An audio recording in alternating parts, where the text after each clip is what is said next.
서울 집값이 다시 오른다는 뉴스만 보면 시장이 살아난 것처럼 보입니다. 그런데 진짜 봐야 할 숫자는 가격이 아니라 거래량입니다. 가격은 오르는데 거래는 줄어드는 시장. 이건 강세장일까요? 아니면 더 꼬인 시장일까요? 퓨처마켓에서는 오늘 서울 부동산 뉴스를 집값 방향 하나로 보지 않고 거래량과 유동성 관점에서 보겠습니다. 저는 지금 시장의 핵심이 상승이냐 하락이냐 보다 팔고 싶을 때 팔 수 있느냐에 있다고 봅니다. 먼저 제 결론부터 말씀드리면 지금의 집값 상승은 건강한 회복이라기보다 매물이 잠기면서 만들어지는 압축된 가격 신호에 가깝습니다. 가격은 위로 움직이는데 거래가 충분히 따라오지 않으면 시장의 체력은 오히려 약해질 수 있습니다. 부동산 시장에서 가격은 가장 눈에 잘 보입니다. 기사 제목도 대부분 몇 퍼센트 상승, 신고가 25개구 상승 전환 같은 말로 나옵니다. 그런데 가격은 마지막에 찍히는 결과일 뿐이고 그 가격을 받쳐주는 힘은 거래에서 나옵니다. 주식으로 비유하면 이해가 쉽습니다. 거래량 없이 주가가 오르면 우리는 보통 조심해서 봅니다. 호가가 얇고 몇 번의 체결만으로 가격이 움직이면 그 가격이 시장 전체의 확신인지 아니면 얇은 유동성의 결과인지 나눠봐야 하죠. 부동산은 주식보다 훨씬 더 유동성이 낮습니다. 매수 결정까지 오래 걸리고 대출과 세금, 이사와 전세 계약까지 얽혀 있습니다. 그래서 거래가 줄었는데 가격이 오른다면 그건 강한 수요만의 이야기가 아니라 공급이 막힌 이야기일 수 있습니다. 최근 서울 아파트 가격은 다시 상승 흐름을 보이고 있습니다. 한국부동산원 기준으로 5월 넷째 주 서울 아파트 매매 가격은 전주보다 0.25% 올랐습니다. 다만 상승폭은 직전 주보다 줄었고 관망세라는 표현도 같이 등장했습니다. 이 대목이 중요합니다. 가격은 올랐는데 동시에 매도자와 매수자가 모두 관망한다는 말이 나옵니다. 보통 시장이 정말 뜨거우면 관망보다는 추격 매수, 호가 경쟁, 거래 증가가 같이 나와야 합니다. 그런데 지금은 조금 다릅니다. 5월 초 이후 서울 아파트 매매 물건은 빠르게 줄었습니다. 아실 기준으로 5월 1일 72,315건이던 매물이 5월 말에는 62,373건 수준까지 내려왔다는 집계가 나왔습니다. 매물이 줄면 가격은 쉽게 내려가지 않습니다. 팔 사람이 버티면 금매가 사라지고 남아있는 매물은 높은 호가가 됩니다. 그래서 거래가 많지 않아도 실거래 한두 건이 시장의 가격 눈높이를 끌어올릴 수 있습니다. 저는 이걸 정상적인 가격 상승과 구분해서 봐야 한다고 생각합니다. 정상적인 상승은 매물이 나오고 매수자가 받아주고 거래가 쌓이면서 가격이 확인됩니다. 반대로 매물 잠김 상승은 팔 사람이 줄어 가격이 버티는 현상에 가깝습니다. 물론 반대 관점도 있습니다.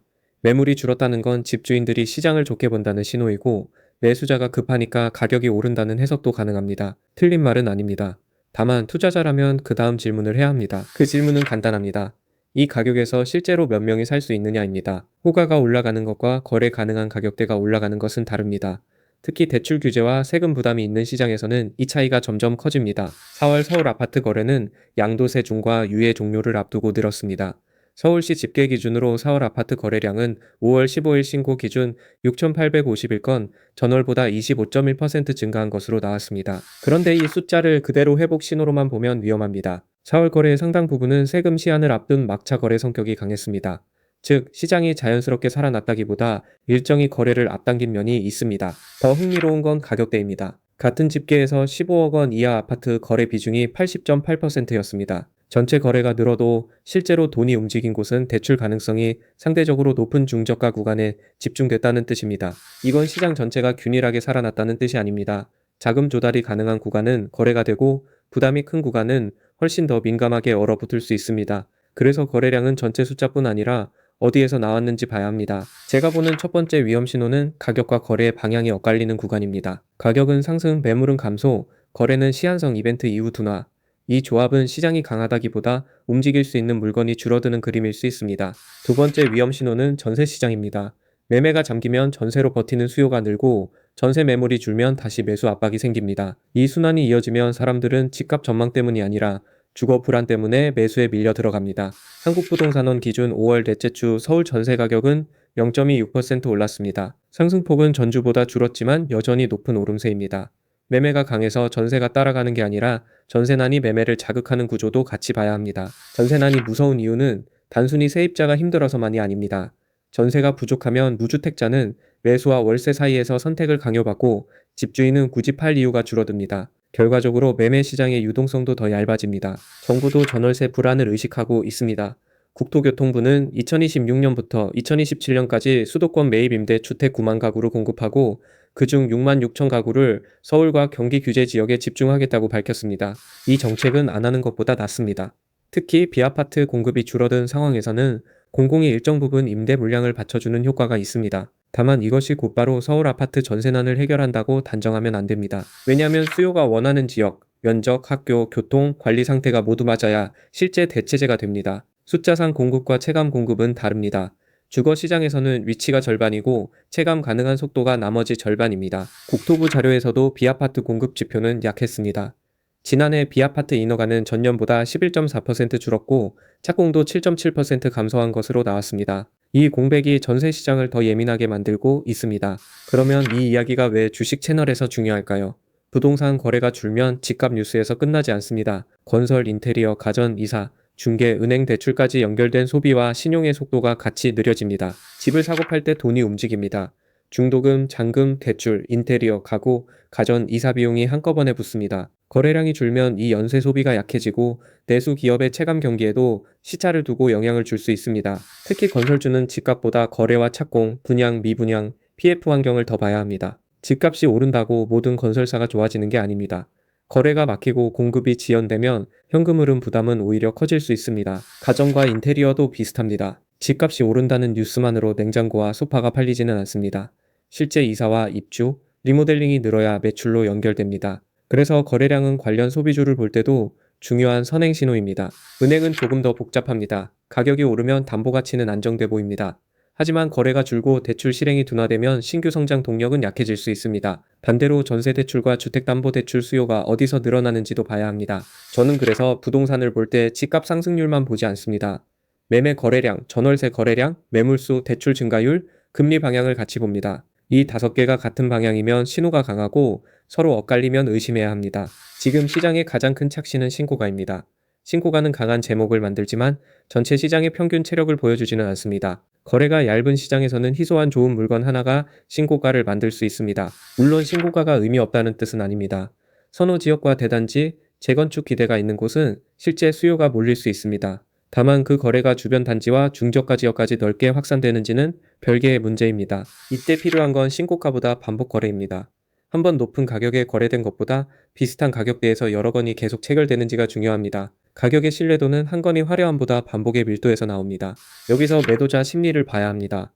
양도세 중과 이후 급매를 낼 이유가 줄어든 집주인은 기다릴 수 있습니다. 세금과 정책 방향을 확인하고 팔겠다는 사람이 늘어나면 시장에 나오는 물건 자체가 줄어듭니다. 매수자 심리도 복잡합니다. 전세가 불안하니 사고 싶지만 가격은 이미 올라 부담스럽습니다. 대출은 제한적이고 정책은 바뀔 수 있습니다. 그래서 매수자는 급하면서도 조심스러운 이상한 상태에 놓입니다. 이렇게 매도자는 기다리고 매수자는 망설이면 거래량은 줄어듭니다. 그런데 그 와중에 꼭 사야 하는 사람만 높은 가격을 받아들이면 가격 지표는 오를 수 있습니다. 저는 이 구간을 얇은 상승이라고 부릅니다. 얇은 상승의 특징은 좋을 때는 강해 보이지만 충격이 오면 가격 발견이 어렵다는 점입니다. 거래가 없으면 내려갈 때도 천천히 확인되고 팔려는 사람이 몰리면 호가와 실거래 사이에 간격이 갑자기 벌어질 수 있습니다. 부동산은 주식처럼 매분 가격이 찍히지 않습니다. 그래서 위험이 사라진 것처럼 보일 때가 많습니다. 하지만 거래가 멈춘 시장은 안정된 시장이 아니라 가격을 확인할 기회가 줄어든 시장일 수 있습니다. 이걸 투자 언어로 바꾸면 유동성 프리미엄이 줄어드는 겁니다. 언제든 팔 수 있는 자산은 가격이 조금 낮아도 마음이 편합니다. 반대로 팔기 어려운 자산은 장부상 가격이 높아도 실제 의사결정은 훨씬 무거워집니다.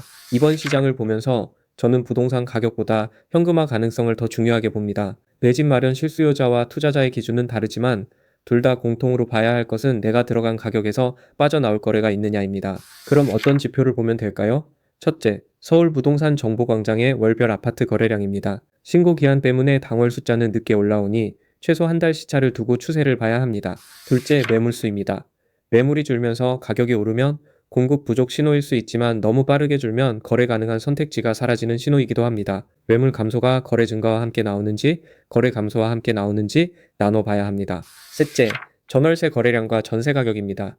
전세 가격이 오르는데 거래량이 줄면 세입자는 선택지가 줄고 있다는 뜻입니다. 이 압박은 결국 매매 수요로 일부 넘어가거나 소비 여력을 갉아먹는 방식으로 나타납니다. 넷째, 가격대별 거래 비중입니다. 15억 원 이하의 거래가 몰리면 시장의 돈이 아직 대출 가능 구간에 묶여 있다는 뜻입니다. 고가 구간까지 거래가 확산되는지 봐야 진짜 위험 선호가 살아났는지 판단할 수 있습니다. 다섯째, 정책 일정입니다. 세제 개편, 토지 거래 허가, 실거주 의무, 대출 규제는 모두 거래 시점을 바꿉니다. 부동산에서는 가격 전망만큼이나 제도 달력이 거래량을 흔듭니다. 여기서 중요한 건 정책을 맞추려 하지 않는 겁니다. 정책이 어떻게 바뀔지 맞히는 건 어렵습니다. 대신 정책 기대 때문에 매물이 잠기는지, 거래가 앞당겨지는지, 대기 수요가 쌓이는지를 관찰해야 합니다. 저는 이 시장을 4칸으로 나눠서 봅니다. 거래량이 늘고 매물도 늘면 건강한 회복입니다. 팔 사람도 나오고 살 사람도 받아주는 시장이니까 가격 신호의 신뢰도가 높아집니다. 거래량은 늘지만 매물이 줄면 조금 다릅니다.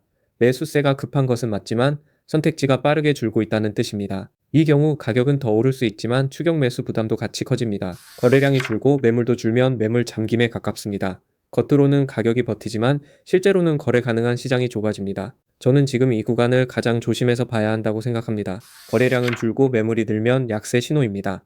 팔 사람은 늘어나는데 사는 사람이 줄어드는 그림이기 때문입니다. 이때는 호가가 먼저 흔들리고 그 다음에 실거래가가 확인되는 경우가 많습니다. 이 4칸을 놓고 보면 지금 핵심은 방향이 아니라 위치입니다. 우리는 상승장인지 하락장인지 보다 지금 시장이 어느 칸으로 이동하는지 봐야 합니다. 그래야 뉴스 제목에 덜 흔들립니다. 현재 서울시장은 매물 감소와 가격 상승이 먼저 보이고 거래의 지속성은 아직 확인이 필요합니다. 그래서 저는 지금을 확신의 장세가 아니라 검증 대기 구간으로 봅니다. 시청자 입장에서 가장 헷갈리는 지점은 이것입니다. 집값이 오르면 좋은 뉴스 같고 거래가 줄면 나쁜 뉴스 같습니다. 그런데 둘이 동시에 나오면 해석이 갈립니다. 저는 이 조합을 낙관보다 경계 쪽에 둡니다. 왜냐하면 가격 상승은 이미 보이는 결과지만 거래 감소는 앞으로의 부담을 말해주기 때문입니다. 시장이 건강하면 거래가 가격을 확인합니다. 시장이 얇으면 가격이 거래를 앞질러 갑니다. 다만 완전히 부정적으로만 볼 필요도 없습니다. 공급이 부족하고 전세가 강하면 가격 하방은 제한될 수 있습니다. 특히 서울 핵심지처럼 대체재가 부족한 곳은 관망 장세에서도 가격이 쉽게 밀리지 않을 수 있습니다. 그래서 제 판단은 폭락도 무조건 상승도 아닙니다. 지금은 가격 방향을 단정하기보다 거래 회복의 질을 확인해야 하는 구간입니다. 거래가 늘어도 어떤 가격대, 어떤 지역, 어떤 수요가 샀는지까지 봐야 합니다. 만약 앞으로 거래량이 회복되면서 매물도 같이 늘고 가격이 안정적으로 형성된다면 시장은 건강해질 수 있습니다. 이 경우 관련 내수와 금융업종에도 긍정적인 해석이 가능해집니다. 반대로 거래량은 줄고 매물도 줄고 가격만 높은 호가를 따라간다면 리스크는 커집니다. 이때는 시세가 오르는 것처럼 보여도 실제로는 시장 참여자가 줄어드는 상황일 수 있습니다. 주식시장 관점에서는 부동산 뉴스 하나를 섹터 호재로 바로 연결하면 위험합니다. 건설은 수주와 비용, 은행은 대출 성장과 건전성, 가전은 입주와 교체 수요를 따로 봐야 합니다. 집값 상승 하나로 모두를 묶으면 판단이 거칠어집니다. 특히 건설과 PF는 가격보다 자금 회수 가능성이 중요합니다. 거래가 막히면 분양과 잔금, 사업장 회수가 느려질 수 있습니다. 집값이 높은데 돈이 돌지 않는 시장은 기업 입장에서 꼭 편한 시장이 아닙니다. 은행도 마찬가지입니다. 담보가 안정돼 보이는 건 긍정적이지만 대출 규제로 신규 취급이 막히면 성장성은 제한됩니다. 또 금리가 높게 유지되면 차주의 부담과 연체 리스크도 같이 봐야 합니다. 내수 소비는 더 직접적입니다. 전세와 월세 부담이 커지면 가게는 다른 소비를 줄입니다. 집을 사도 대출 상환이 늘고 집을 못 사도 주거비가 오릅니다. 그래서 전세난은 부동산 문제가 아니라 소비 문제이기도 합니다. 이 영상에서 가져갈 첫 번째 기준은 이겁니다. 가격 상승률만 보지 말고 거래량이 같이 붙는지 보십시오. 가격은 헤드라인이고 거래량은 시장의 호흡입니다. 두 번째 기준은 매물 감소의 성격입니다. 좋은 시장의 매물 감소는 거래가 빨라져서 생깁니다. 불안한 시장의 매물 감소는 팔 사람이 사라져서 생깁니다. 같은 감소라도 의미가 완전히 다릅니다. 세 번째 기준은 전세입니다. 전세가 강하면 매매 하방을 받칠 수 있지만 동시에 가계 소비와 매수 심리를 압박합니다. 전세난은 상승 재료이면서도 경기 부담이라는 양면을 가집니다. 네 번째 기준은 시차입니다. 부동산 지표는 늦게 확인됩니다. 오늘 뉴스의 가격은 이미 지나간 거래일 수 있고 당월 거래량은 신고 기한 때문에 계속 바뀝니다. 그래서 한 주 뉴스로 결론 내리면 흔들리기 쉽습니다. 마지막으로 저는 지금 시장을 이렇게 봅니다. 집값이 오른다는 사실보다 그 가격을 검증할 거래가 충분한지가 더 중요합니다. 거래가 얇은 상승은 겉으로는 강하지만 안쪽에서는 선택지가 줄어드는 시장일 수 있습니다. 그래서 앞으로 한두 달은 가격보다 거래량을 먼저 보겠습니다. 매물이 다시 늘어도 거래가 받아주는지, 전세 압박이 완화되는지, 중저가 거래가 고가와 핵심지로 확산되는지 확인해야 합니다. 오늘 내용을 한 줄로 정리하면 이겁니다. 집값이 오르는 시장보다 더 조심해야 할 시장은 집값은 오르는데 팔 사람도 살 사람도 줄어드는 시장입니다. 숫자는 올라가도 유동성은 말라갈 수 있습니다. 시장이 복잡할수록 제목보다 구조를 봐야 합니다. 가격, 거래량, 매물, 전세, 대출이 같은 방향으로 움직이는지 확인하면 부동산 뉴스가 훨씬 덜 무섭고 덜 헷갈립니다. 오늘 영상이 도움되셨다면 좋아요와 구독으로 함께 해주세요. 다음 영상에서도 가격 하나에 흔들리지 않고 시장이 실제로 돈을 어디로 밀어넣는지 차분히 따라가 보겠습니다.